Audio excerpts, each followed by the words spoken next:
Buenas tardes, mis hermanos amados, bendiciones. ¿Cómo han atardecido? ¿Cómo va todo? Espero que la bendición del Señor los esté hoy colmando de paz, de tranquilidad, de gozo, de alegría. Es para mí un placer poder compartir esta tarde aquí en compañía de mi esposa, pero también en compañía de la iglesia del Señor, la gloriosa y majestuosa iglesia del Señor. Hoy viernes, que el mundo celebra Viernes Santo, he querido compartir con ustedes un tema que tiene que ver obviamente con el Señor Jesucristo. Y yo les hice ayer una pregunta en la transmisión que tuvimos, que muy a propósito les pido perdón por la demorita, pero todo para la bendición del Señor. Quiero hacerles esta pregunta. Para ti, ¿quién es Jesús? ¿Quién es Jesús en tu vida? ¿Quién es Jesús para ti? Y por eso quiero comenzar leyendo en el texto de Isaías, libro de Isaías. Quiero que tomen sus Biblias. Isaías capítulo 53. En Isaías 53 vamos a leer, pues más bien vamos a leer desde Isaías 52, versículos 13, y continuamos en Isaías 53. ¿Les parece? Tomen sus Biblias, dispónganse para la palabra del Señor. Espero que en este día hayan podido compartir en sus casas, en paz, en tranquilidad, hacer sus quehaceres, sus cosas, sus pescados, si hubo pescado. Pero bueno, vamos a leer la palabra. ¿Ya tienen Isaías 53? Ok. Leemos la palabra en el nombre del Padre, y del Hijo, y del Espíritu Santo. Amén. Dice Isaías 53. He aquí que mi siervo será prosperado, será engrandecido y exaltado, y será puesto muy en alto. Como se asombraron de ti muchos, de tal manera fue desfigurado de los hombres,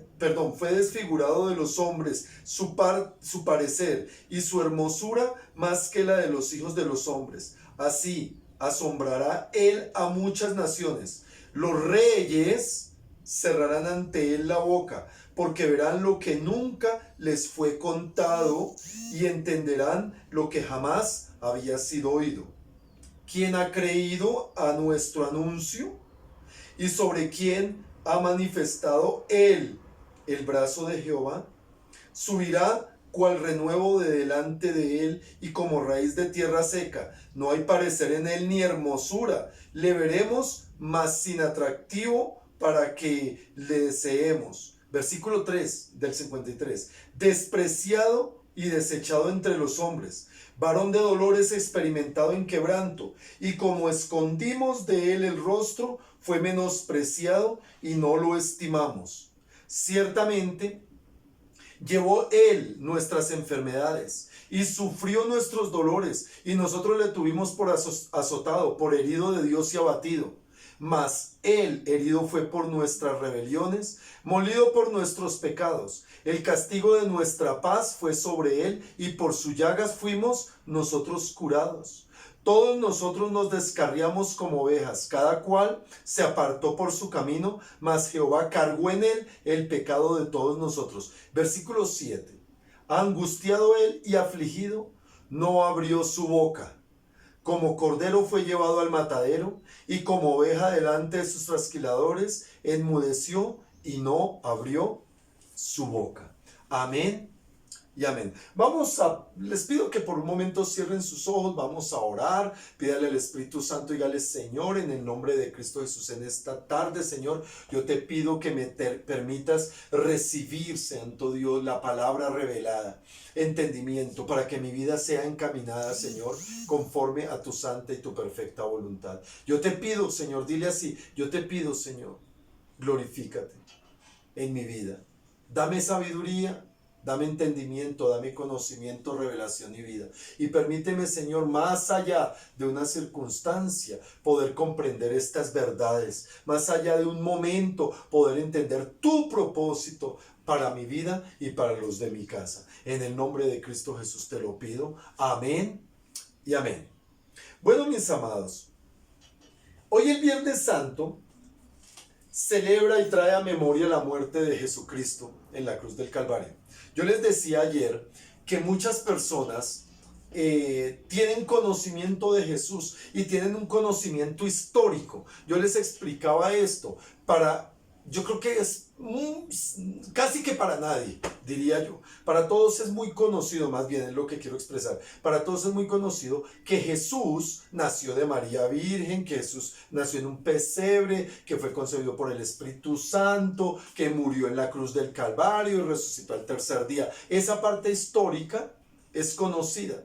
Ahora, no faltan muchas personas que dudan de la veracidad de estos relatos históricos. Pero como yo he repetido y le digo a las personas que dudan de ello, y más cuando son gente intelectual, cuando son personas que les gusta la lectura, que les gusta investigar, yo les digo, ¿por qué no buscan en la historia? No busque en la Biblia, no busque en la religión, busque en la historia esas verdades. Busquen en la historia ese conocimiento. ¿Por qué? Porque escrituralmente hay mucho más testimonio de la vida de Jesucristo que del mismo Simón Bolívar. Hay más evidencia histórica de la existencia de Jesucristo. Ahora, yo quiero partir de algo antes de profundizar sobre la lectura y hacer este cuestionamiento, o más bien esta inquietud. ¿Por qué nosotros hoy decimos que estamos en el año 2020? ¿A partir de qué? Se supone que de alguien que partió la historia en dos. Jesucristo partió la historia en Dios. No fue Mahoma, no fue Buda, no fue Gandhi, no fue algún altísimo prócer o un altísimo religioso de alguna época. Fue Jesucristo. Ahora, también no hay ninguna evidencia en ninguna parte, ni en la historia, ni en los anales de nada, que manifieste y que compruebe que alguno de los líderes religiosos, de los líderes sociales, políticos o de cualquier tipo de liderazgo haya resucitado. El único que resucitó fue Jesucristo. El único. Ahora, es claro que una de las cosas que más se pretende atacar y se pretende negar, además de la resurrección de Jesucristo, además de la existencia de Jesucristo, es la deidad de Jesucristo. Es la deidad. Es entender que Jesucristo fue el Dios hecho hombre que vino y nació en la tierra. Ahora, es claro también que cuando nosotros pensamos en estos aspectos históricos, en estos aspectos que relatan las verdades del Señor, nosotros viniendo a la Biblia, encontramos como en el libro de Isaías, unos relatos proféticos. Yo quiero hacerles caer en cuenta de esto y de pronto los que no lo sepan. Isaías es un libro que fue escrito 700 años antes de Jesucristo. Estamos diciendo que este fue un escrito de hace más de 2700 años. Y que esos libros fueron transcritos y fueron pasados de generación en generación en el pueblo judío, pero también fueron llevados al aspecto histórico por algunos en algunas otras partes. En el año 1948, en un valle llamado el Valle de Qumran, un desierto, escúchenme bien, un desierto fue encontrado allá junto al Mar Muerto. Esto es un desierto junto al Mar Muerto. Fueron encontrados una serie de documentos antiguos y dentro de esos documentos antiguos está este libro de Isaías. Escúchenme bien, preservados de una manera sobrenatural, unos libros, le hablo a los que les gusta investigar, a los que tienen intelectualidad y que les gusta leer y les gusta investigar. Ya, investiguen, abran internet, vayan y busquen los rollos del Mar Muerto y conozcan la historia de los rollos del Mar Muerto y se van a sorprender de cómo supuestamente era imposible que escritos de estos se conservaran por tantos siglos. Está demostrado que estos rollos tienen más de 2400 o 2350 años. Más de 2300, que hacen verídico lo que está escrito en nuestras Biblias. Y tal cual está escrito en esos rollos, hoy en nuestra Biblia está escrito. Otra de las grandes polémicas que yo he escuchado, y es uno de los argumentos más más incisivos de las personas, especialmente hablo de los ateos y de las personas que son muy científicos, muy estudiosos. Y esto lo escribieron hombres. Esto lo escribieron hombres. La Biblia fue escrita por hombres. Y efectivamente tienen toda la razón. La Biblia fue escrita por hombres. Lo sorprendente de esto es que la Biblia fue escrita durante más de 1500 años de espacio. Comenzaron y duraron más de 1500, mucho, casi 1600 años en el tiempo en que fue escrita. Por más de 40 hombres de diferentes condiciones sociales, económicas, culturales. Hubo científicos como Lucas, hubo personas supremamente pobres y, mejor dicho, de todos los estratos sociales.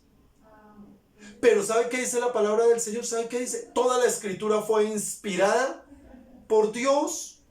Todas las escrituras, estas escrituras fueron inspiradas por Dios.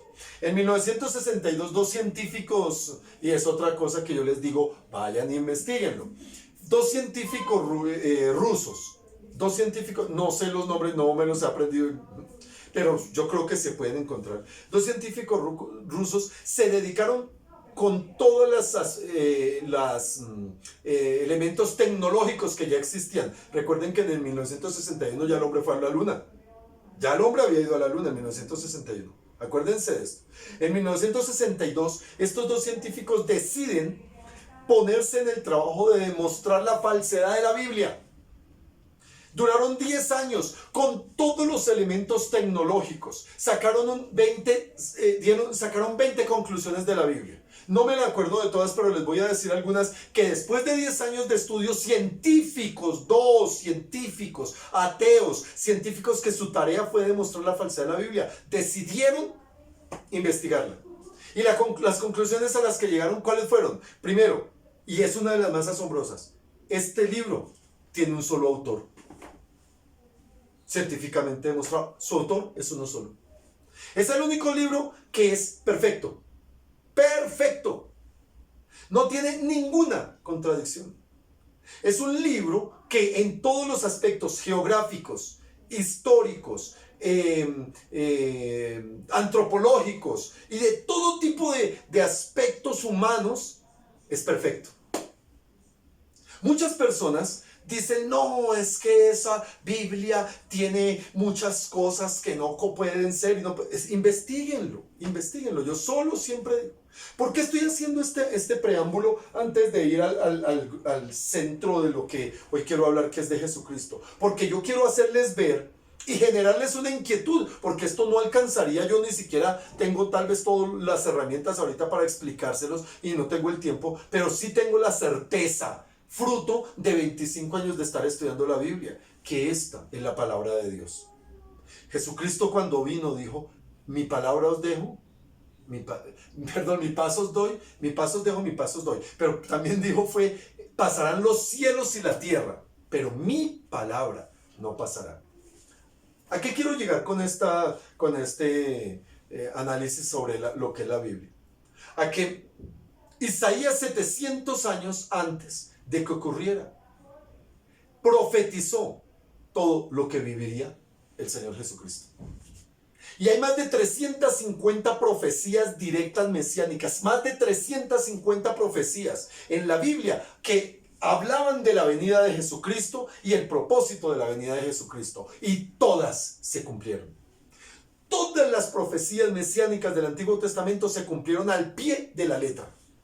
Otro científico norteamericano un día dijo que la probabilidad, escuchen bien, la probabilidad de que esto se diera así, que se cumplieran todas esas profecías, era como entapetar a un país como Colombia prácticamente.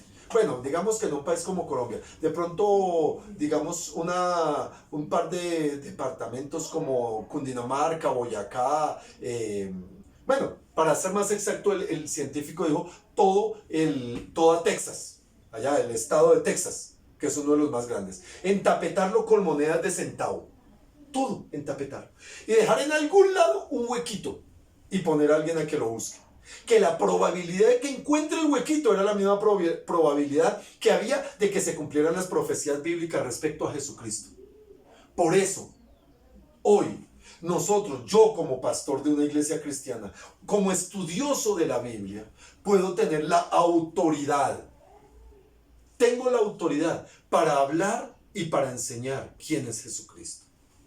Ahora, mis amados, nosotros en la parte histórica sabemos que Jesucristo nació de María Virgen, creció, llegó al momento en donde por 3 años generó un ministerio donde estuvo enseñando el reino de los cielos, sanando enfermos, liberando endemoniados, pero enseñando la doctrina y predicando la palabra de Dios. Eso fue, y quedaron plasmadas en los evangelios y en los escritos del Nuevo Testamento. Y ahora, los apóstoles del Cordero, los apóstoles de Jesucristo, escribieron los otros libros que son los testimonios y las directrices de una iglesia. ¿Jesucristo quién es, por tanto? Jesucristo es el único que podía pagar tu deuda y la mía. Era el único. No había otra opción, no había otra posibilidad, no había ni siquiera un asomo de alguna posibilidad diferente a esta. Solo Él podría pagar la deuda que nosotros tenemos con Dios, y es la deuda del pecado. En la Biblia el Señor aclara, Dios es un Dios justo. Y Dios determinó que sin derramamiento de sangre no habría remisión de pecados, perdón de pecados. Para muchas personas que porque pasan situaciones en las vidas personales. ¿Y dónde está Dios cuando al niño le da cáncer? ¿Y dónde está Dios cuando en las guerras matan inocentes?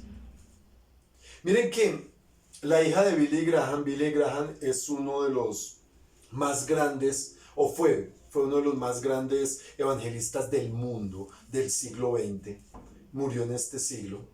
Billy Graham, cuando pasó en el 2001 lo de las Torres Gemelas, entrevistaron a la hija de Billy Graham y le hicieron esta pregunta: usted que predica a Jesucristo, ¿dónde estaba Dios cuando esos aviones derribaron y mataron más de 3,000 personas? La respuesta de ella, ¿sabe cuál fue?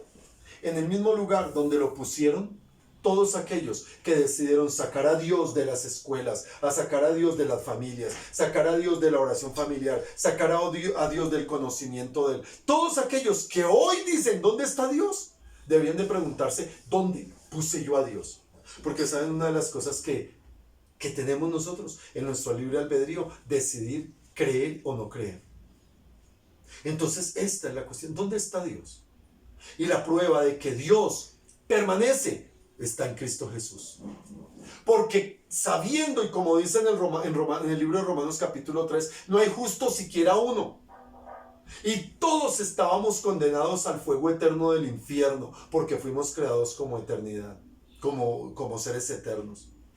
Pero el Señor en su infinito amor, y lo dice el apóstol Juan en su evangelio, capítulo 3, versículo 16, porque de tal manera amó Dios al mundo, que dio a su Hijo unigénito. ¿Para qué? Para que todo aquel que en Él crea no se pierda, mas tenga vida eterna. Y yo les expliqué el día de ayer, la salvación es por gracia. Es el regalo que no merecemos. El Señor nos dio el regalo de la salvación, nos lo regaló. Y solo podemos recibirlo por fe, creer en Cristo Jesús. Y yo les digo, miren, hoy las manifestaciones, por causa del COVID-19, no se han hecho manifestaciones religiosas respecto a la Semana Santa. Pero Jesucristo va más allá de un acto litúrgico. Jesucristo va más allá de un culto ocasional. Jesucristo va más allá de una práctica religiosa. Jesucristo no puede ser simplemente una idea. Hay algunos que tienen a Jesucristo como el bombero, como el que necesito para resolver mis necesidades, mis problemas y punto, y pare de contar. Jesucristo es el Señor, es el Dios Todopoderoso. Y cuando Isaías está hablando en el capítulo 52 y 53 de la palabra profética de quien sería Jesucristo, está hablando de aquel Dios, del Dios mismo que se hizo hombre de una manera tan impresionante, el Dios que hizo los cielos y la tierra, el Dios que creó el universo y lo infinito, lo visible, y todo lo creó ese mismo Dios, un día por amor a ti y por amor a mí, decide venir y humillarse. Así lo dice Filipenses capítulo 2, versículo 5 en adelante. que Él, siendo Dios, se humilló a sí mismo, haciéndose hombre. El creador se hace igual a su creación. ¿Por qué? Por amor. Por amor a ti, por amor a mí. Y el profeta Isaías habla de cómo, dice aquí, que despreciado y desechado entre los hombres, varón de dolores, experimentado en quebranto, y como que escondimos de él el rostro y lo menospreciamos. ¿Saben, mis amados, que esto es algo que todavía sigue vigente? Hoy la tecnología, hoy el modernismo, hoy el crecimiento intelectual quiere despreciar al Salvador. Quiere justificar estilos de vida, modas, estilos de pensar como algo que, uy, esto es innovación, que esto es no sé qué. Al Salvador. Yo pregunto, cuando tú te mueras y te presentes delante del Señor, ¿con qué le vas a decir? ¿Qué le vas a decir? Ay, es que yo fui tan bueno que merezco entrar al cielo. Alguien me decía un día,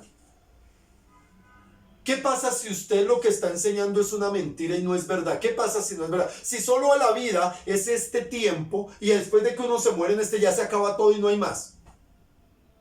Yo le dije, pues si eso es así, pues no pasaría nada. No pasaría nada. A diferencia de que por causa de esta doctrina en Cristo Jesús, las enseñanzas de Cristo Jesús, el deseo de agradar a Cristo Jesús, mi vida cambió. Dejé de fumar, dejé de tomar. Empezó a haber una serie de diferencias en mi vida. Empecé a sentir lo que era amar de corazón, a vivir verdaderamente. Intenté, me equivoqué muchísimo. Perfecto en nada. Pero quise una vida a la manera del Señor. Y eso fue una buena vida. No perdí nada.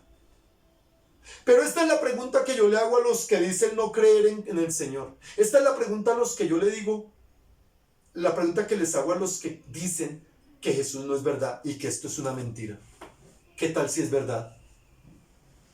Cuando te mueras y llegues allá, ¿qué vas a decir? Ah, yo no creía. Pues, hoy, si tú eres una persona que no ha creído en Cristo Jesús, hoy yo te estoy diciendo, el Señor te está hablando y te está dando una oportunidad más y te está diciendo, yo pagué el precio por ti. Y aquí dice que fue quebrantado, aquí dice que fue, despreciado y desechado, y que fue menospreciado y no lo estimamos, no fue estimado, y Él lo aceptó. Y Él lo aceptó. Dice aquí, llevó nuestras enfermedades y sufrió nuestros dolores, y nosotros le tuvimos por azotado y por herido de Dios. ¿Saben que Dios, para cumplir la justicia que solo puede estar en Él, entregó a su propio Hijo para que en Él recayera toda la maldad nuestra y de toda la humanidad? Eso no se puede comprender racionalmente. Porque yo estoy preguntándote, ¿tú estarías dispuesto a morir por alguien? Yo me imagino que muchos papás dirían, bueno, yo muero por mis hijos. Está bien, yo voy a morir por mi hijo.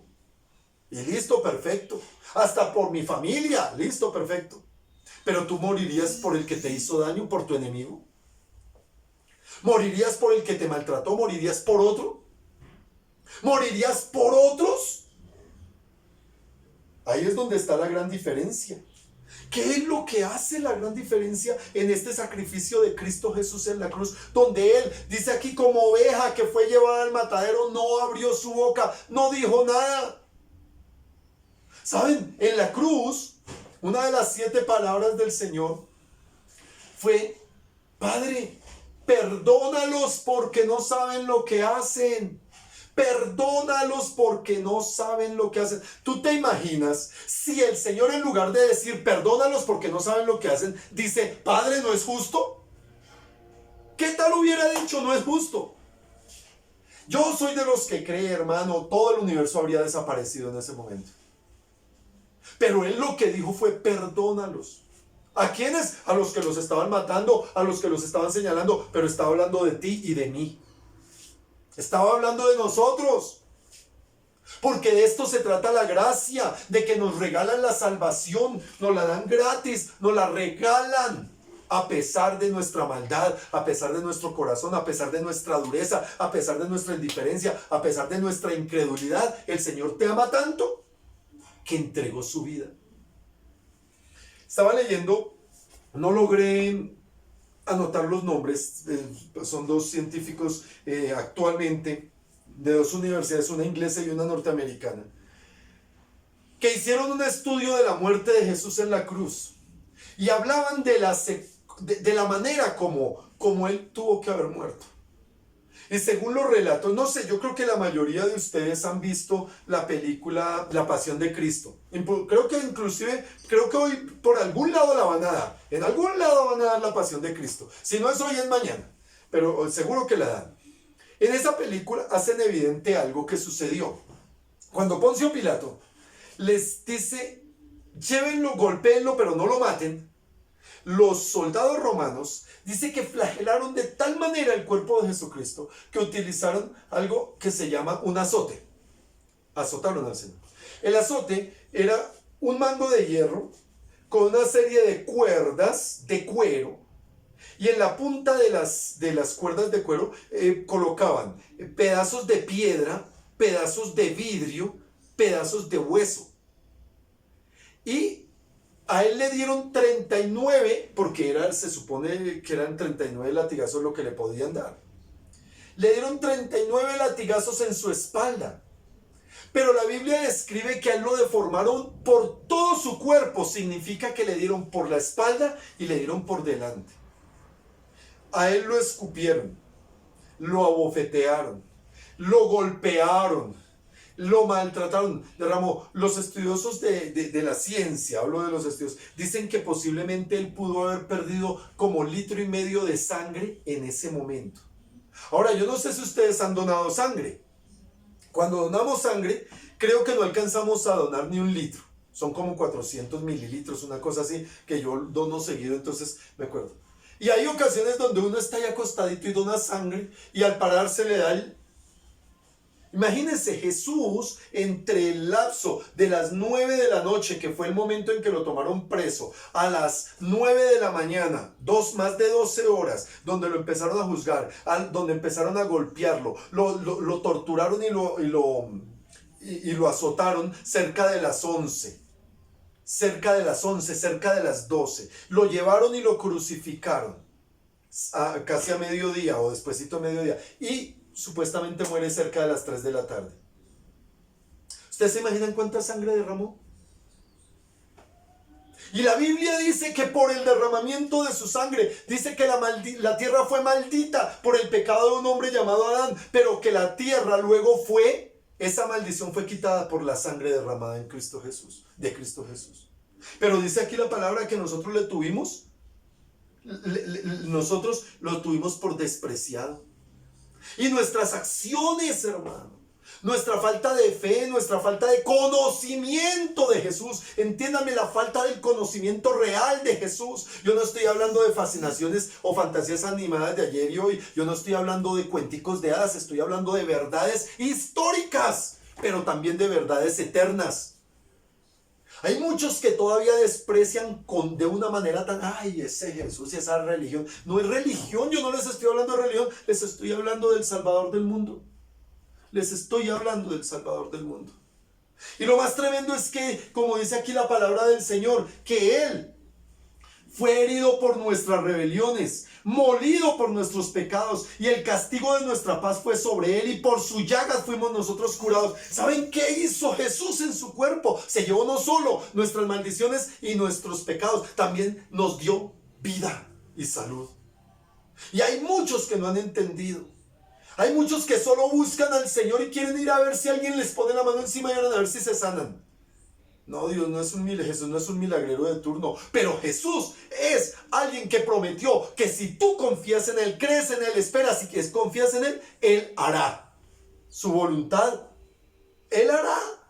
Y yo no estoy diciendo con esto el que está obligado a sanarte si estás enfermo, a bendecirte si estás en calamidad. Él no está obligado para nada, en nada. Y a últimas vamos a morir todos en esta carne. para tener vida eterna. Pablo, ¿sabes qué dijo? Pablo dijo, para mí el vivir es Cristo, el morir es ganancia. Por eso es que yo hace poco prediqué, ¿por qué tanto miedo a la muerte? ¿Por qué nosotros no podemos tener paz sabiendo que pues íbamos a morir? Y hoy día hay terror por la pandemia, pero tenemos una seguridad de vida eterna con Él. Tenemos una seguridad de vida eterna en Cristo Jesús. La tenemos, hermano. Ahora, una de las cosas más importantes que nosotros tenemos que entender con esto, que nosotros, dice el apóstol Pablo aquí, el profeta Isaías, perdónenme, el profeta Isaías, dice aquí que angustiado él y afligido, no abrió su boca. Él hubiera podido protestar, él hubiera podido lamentarse, él hubiera podido renunciar. Es más, ¿sabe que Getsemaní la noche anterior, él estuvo orando, que era lo que hacía normalmente, oraba al Padre, dándonos ejemplo de oración? Danos ejemplo de oración. Miren, no se trata de ponerse a darse golpes de pecho, no, se trata de abrir nuestro corazón delante de Él. Y dice la palabra del Señor aquí que en Getsemaní, Él en la noche en que iba a ser entregado fue a orar y entonces se postraba y oraba.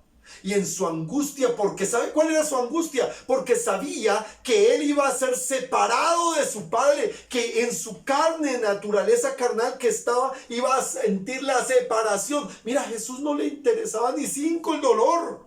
Es más, la Biblia dice que él no miró lo que le iba a pasar con tal de estarte mirando a ti. Porque ¿sabes cómo dice la palabra del Señor? Que tú y yo somos el galardón por el cual Él dio la vida. Pero la angustia era que su padre se iba a separar. Y Él dice, Padre, si te es posible, pasa de mí esta copa, pero no se haga mi voluntad, sino la tuya.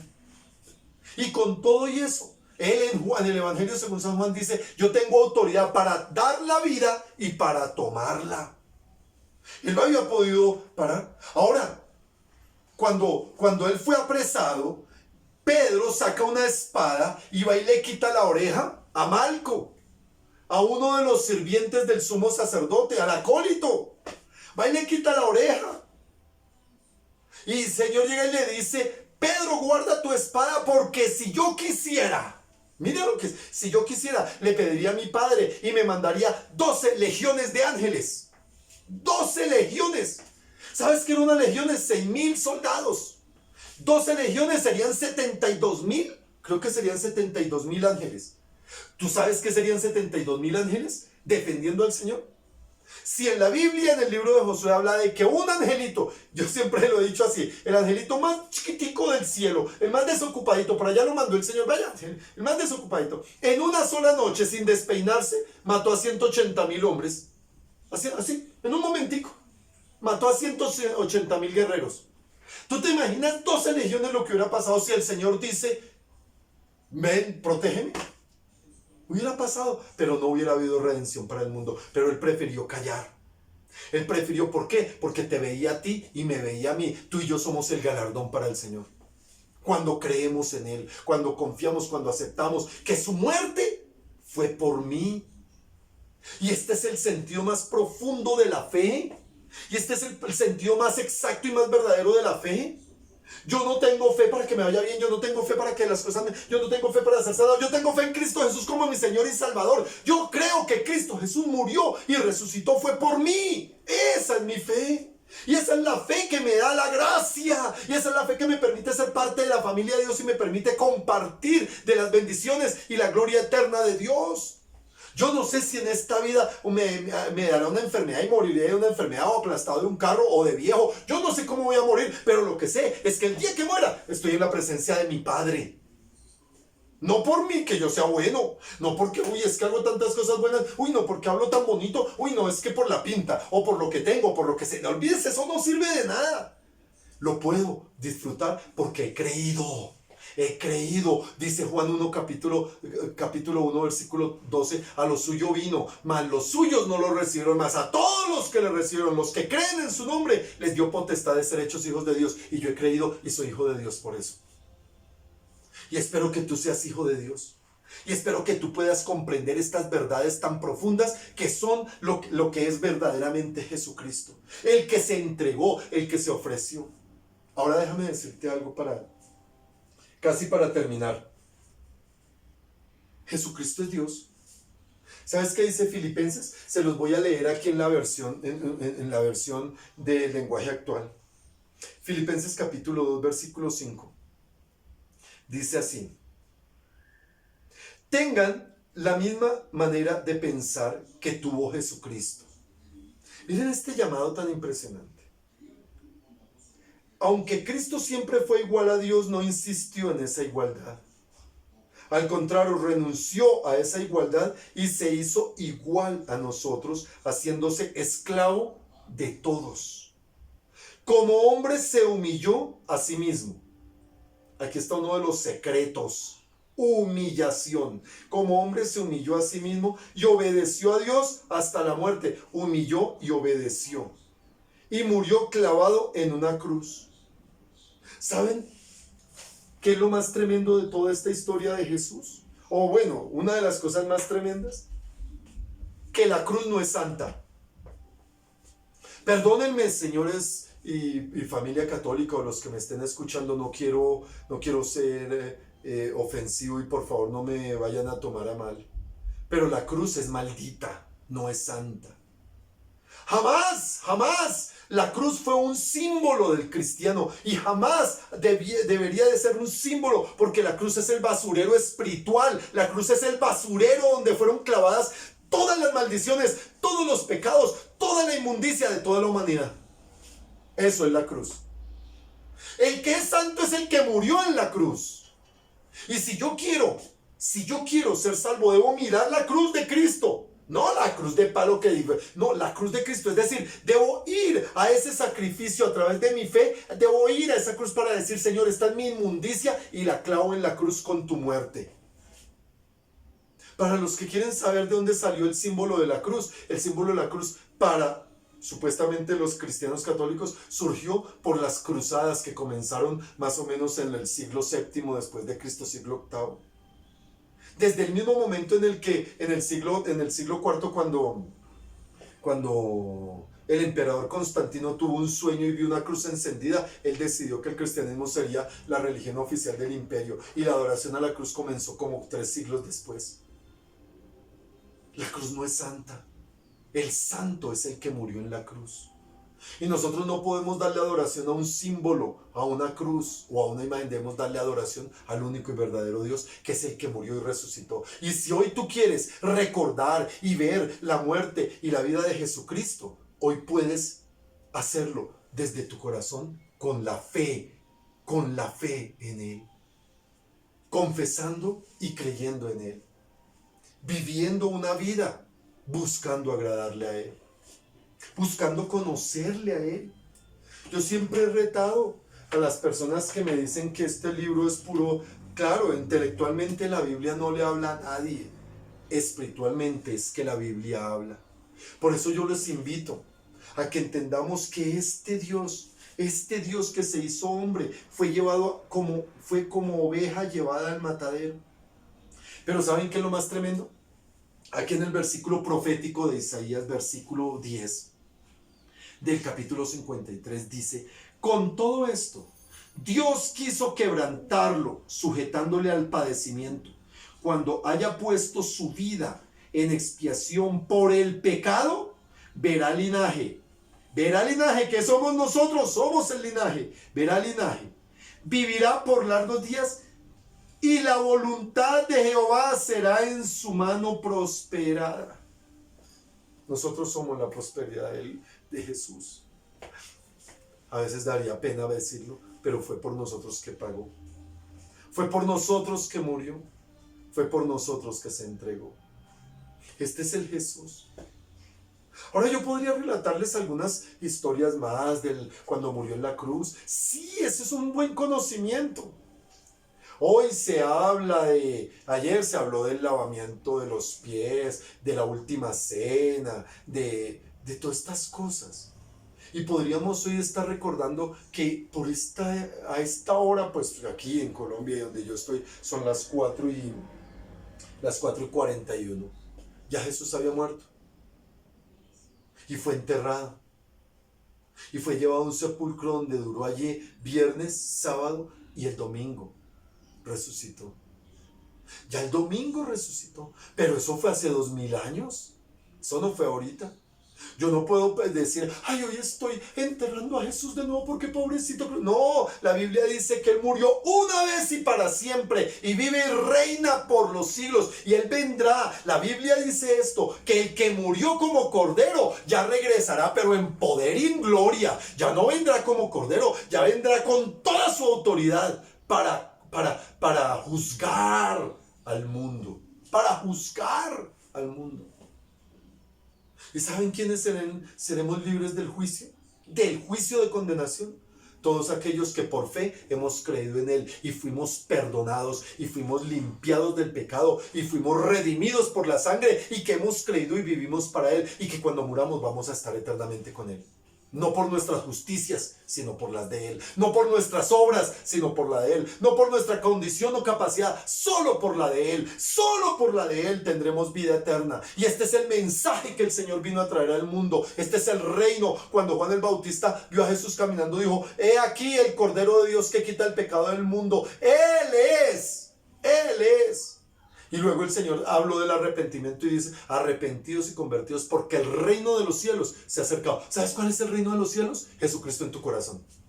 Ese es el reino de los cielos. Jesucristo, que tú nazcas en Cristo Jesús y Él venga a morar en tu corazón. Y eso solo se puede hacer a través de la fe en la obra redentora. En la obra redentora. Aquí no estamos hablando de santos, aquí no estamos hablando de otras personas, aquí estamos hablando del único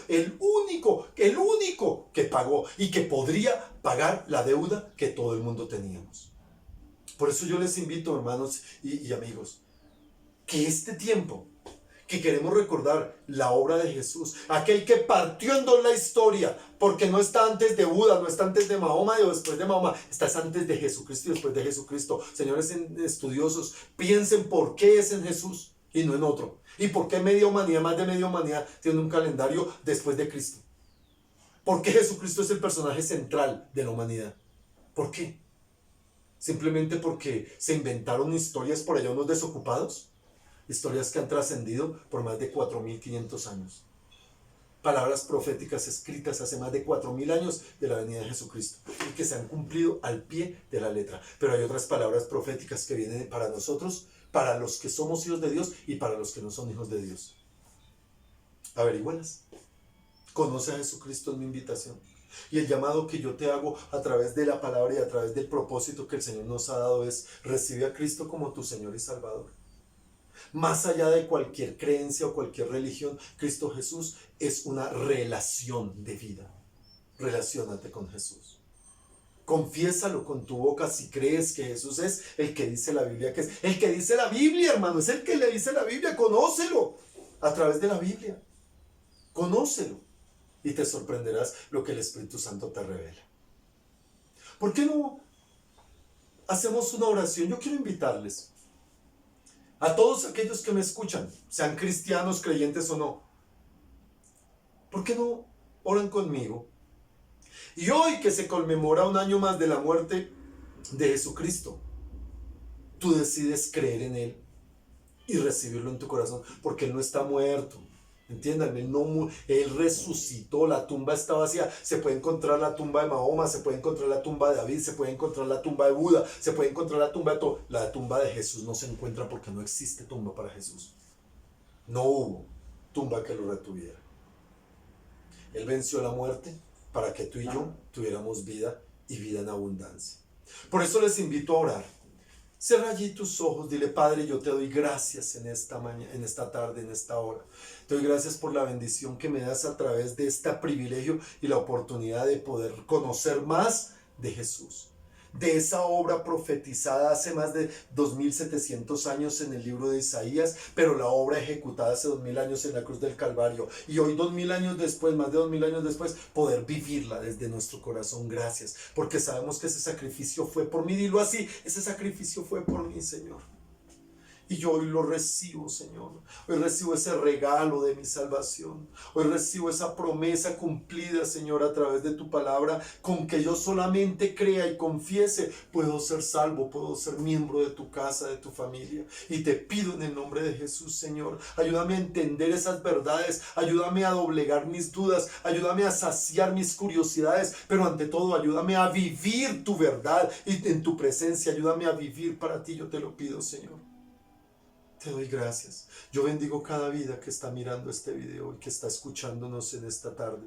Y te pido, Espíritu Santo, revélate. Espíritu Santo, haz milagros sobrenaturales en aquellos que se han endurecido, que tal vez por las circunstancias de sus vidas no han creído. Hoy, Señor, toma el control de esas circunstancias, pero ante todo el corazón, Señor, que puedan comprender que lo que pasa en esta tierra es temporal, pero lo que viene es eterno.